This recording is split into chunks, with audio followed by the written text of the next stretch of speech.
I'm so sick of politics.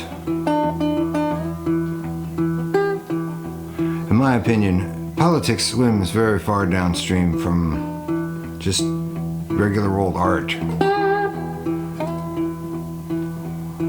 But while I'm on the subject of names, I thought I'd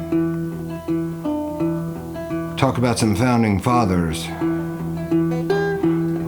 Founding fathers of rock and roll, that is, that I've been lucky enough to share the stage with. One of them was a guy named Bo Diddley. Bo Diddley was, I came to find out, a man of very strong opinions. He had opinions on what kind of amp you use, what kind of strings you use, how to tune. Most people think his name came from the Diddley bow, although that's not certain.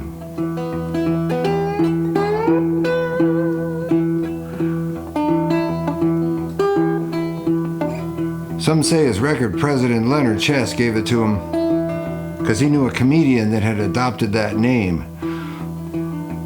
Either way, it harkens back to an early instrument called the Diddley bow.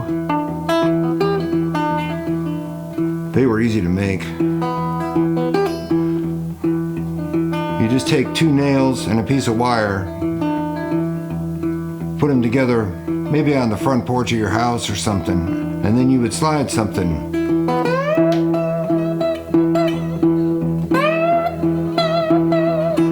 Whether it was a bottle, a nail,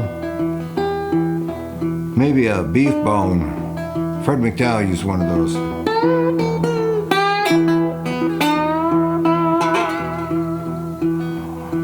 That's kind of thought to be the grandfather of the slide guitar, blues slide guitar.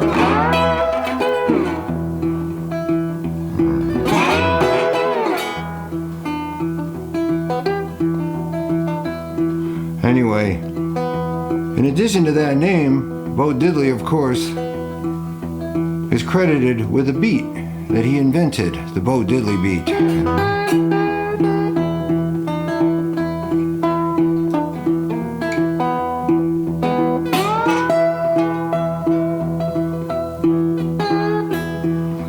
What's interesting is a lot of music historians would probably suggest it came from an African rhythm or that sort of thing. Or from something called the ham bone, where you just sit and slap your knee while you were singing.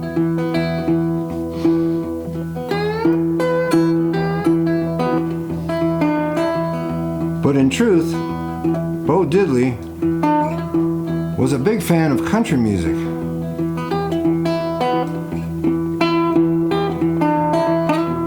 And the way he told it, he was trying to play a Gene Autry song. You know, the one that has the spurs, the jingle jangle. He really liked that song. And when he tried it, it came out a little different.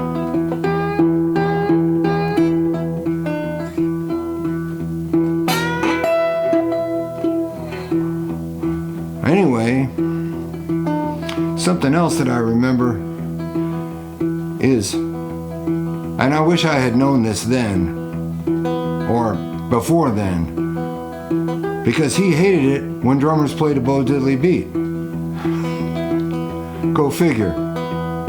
Well, I came to learn that he's the one that wanted to play it. He wanted to play it on the guitar. You know, coming up playing in bands, I'd always tell the drummer, play a Bo Diddley beat. You know, everybody used it, from the Rolling Stones, Buddy Holly,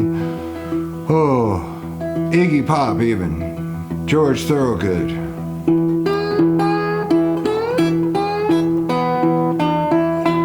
Well, whenever the drummer played the Bo Diddley beat, it just never seemed to feel right to me. It wasn't until I played with him that I understood why.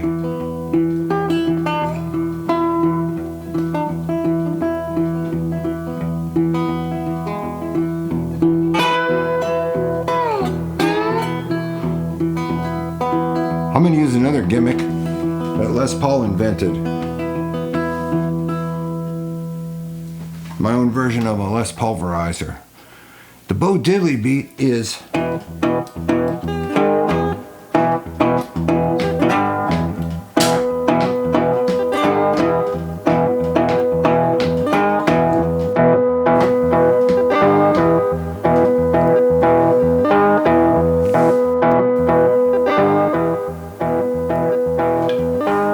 he wanted the drummer to go like a disco beat, like this.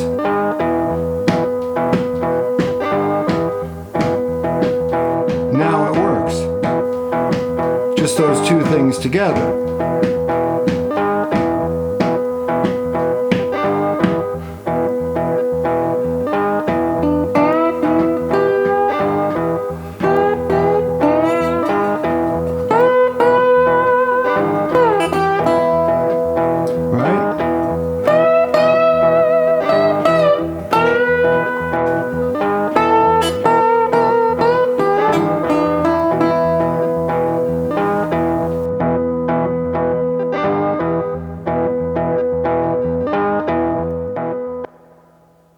That's the lesson in the Bo Diddley beat that I learned from Bo Diddley.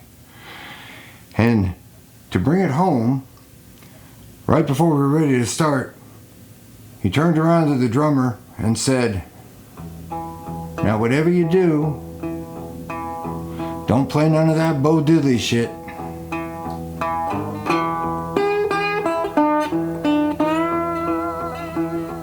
True story. Bye for now.